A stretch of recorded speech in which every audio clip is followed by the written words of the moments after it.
There you go, my friend. Yo, what's good? Oh, wait, hold on. All right, go for it. That's awesome. All right. Yo, what's good? It's bLAck pARty, and you're now here with EARMILK Chats. Oh, fuck.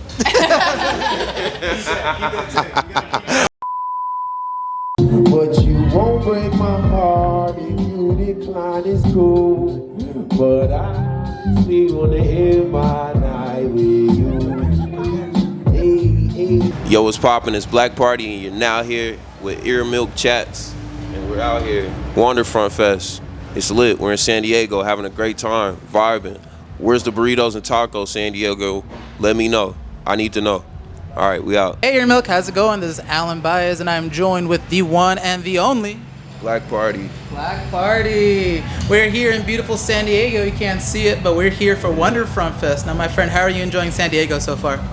I'm rocking with it. I like San Diego. It's a good vibe out here. Yeah. So I know you recently moved. You were like you've been in LA for what, over like 10 years now at this point. Yeah. Most of your adult life. So San Diego is one of those spots where people are like, oh, I love going to San Diego. I'm a LA baby. I'm a SoCal baby. Yeah. Like, do you feel like San Diego is like an actual good spot in terms of going around, catching a show, and like collaborating with other artists, or just a good spot to get away, or is it just kind of like a beach you kind of go hang out with? No, I mean, it's like, people forget how big California is. It's like California has major worlds within it. Like, it's just the next world. It's LA's southern cousin, essentially. So it's like, yeah, there's a lot of dope artists that come from San Diego, a lot of dope venues. Like, yeah, so it's just right down the street from us, honestly. So, For sure. My friend told me the other day that like LA County, like if like all across is like 3 hours, like you have to drive to get from point A to B. Like, it's far. Oh yeah, no, and I've driven all points of LA County, so I definitely understand. That's why I said San Diego is just down the street. I live in San Pedro, so that's like the halfway point between the top of LA County to out here, you know.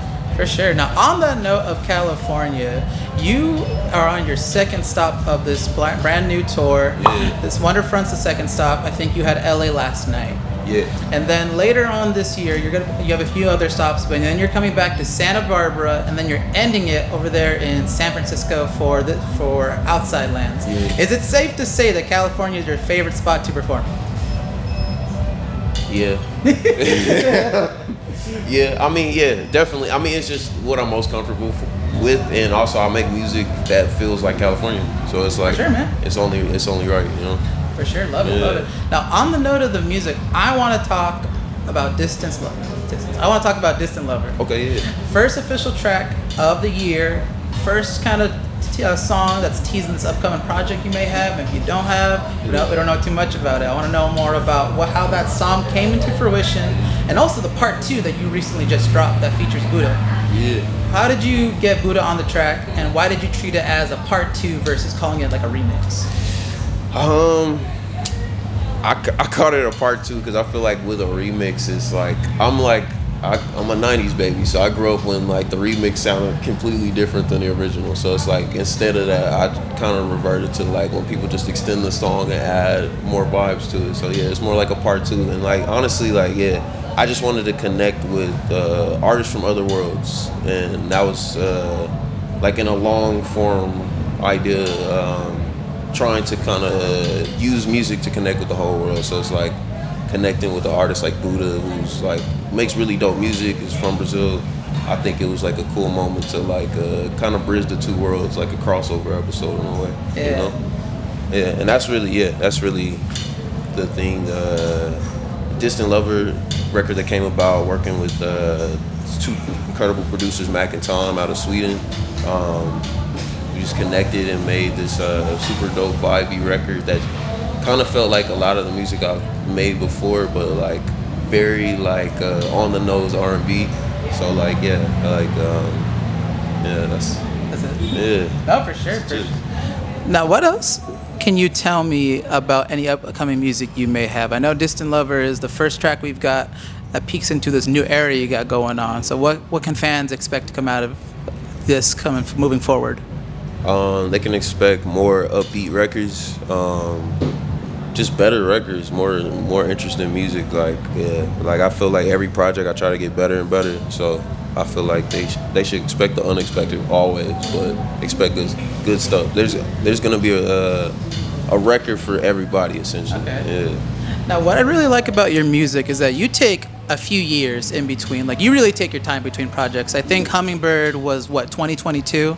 And we're getting the first single 3 years later. So it shows that you're an artist that takes your time releasing music, you know? Like, nothing feels like you're ever in a rush. So within these last few years, what would you say has been the biggest source of inspiration that went into crafting this record? I think life, just like experiencing real life in its totality, like becoming a father or like dealing with breakup or heartache or whatever the situation is, like just real life events oftentimes shape the music, and that takes time to go through real life events. So yeah, I think that's like the biggest thing. For sure. We're in 2025. I think we're entering the 10-year anniversary of like when your music and what your just in general your career itself really started going into all these different directions. Like, not a lot of people know this, but you used to work on a lot of soundtracks back when you moved back to LA, right? So I saw that you were worked with like Issa Rae on Insecure. Yeah, we also worked with on the Atlanta soundtrack because we come from the whole royalty party, you know, and also working. I think it's Dear White People. Yeah, Dear White People, High Maintenance, a bunch of shows like that was like my because like before I was like seriously like heavy into my own music, I was doing a lot of production and getting into composing. Like I met Ludwig Göransson when I was like 22, 23, and that kind of inspired me to like be a composer. So like I really like try to get into that world as well. For sure. Now that most of those shows have now like ended and like I think like, you know, pretty recently, and some time has passed, I gotta ask you, which show did you have the best times making the soundtrack for?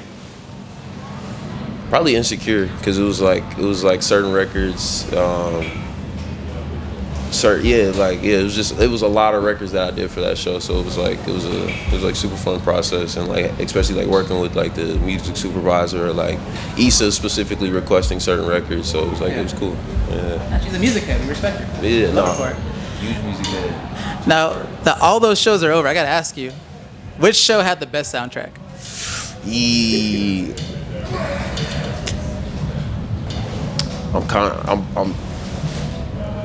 I'm torn, but I have to say Atlanta. Atlanta has some really good records. For sure.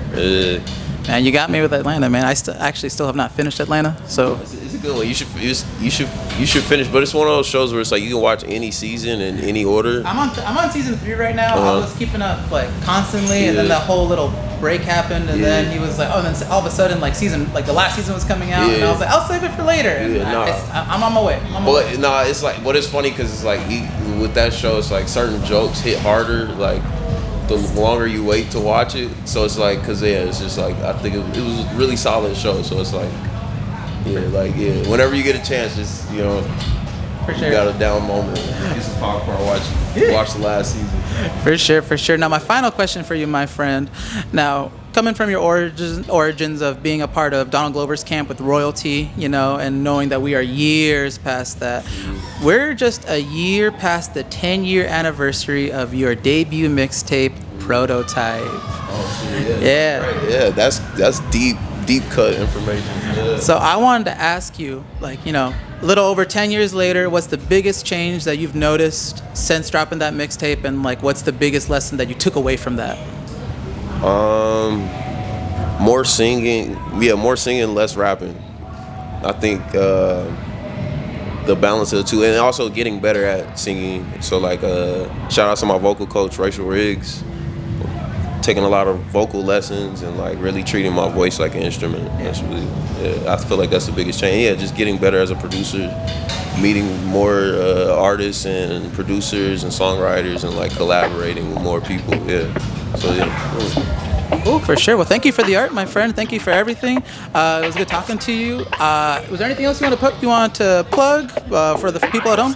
Check out The Last Dance, the album by bLAck, coming to you live this summer. Let's go. Cool. All right, my friend. Take care. I just want to swoop in your beat. Hey, Senegal, let me see you move. When you go, I have withdrawals. So come over, come get involved. I got a late night number. her, sweet as a peach. She bring my rhyme, whatever you need. Call me over, just getting dreams. An hour later, had you soak your sheets. Turn around and want to see you freaky. Kiss you never had clear your knees. Deep down like a submarine. I had no curse, I swerved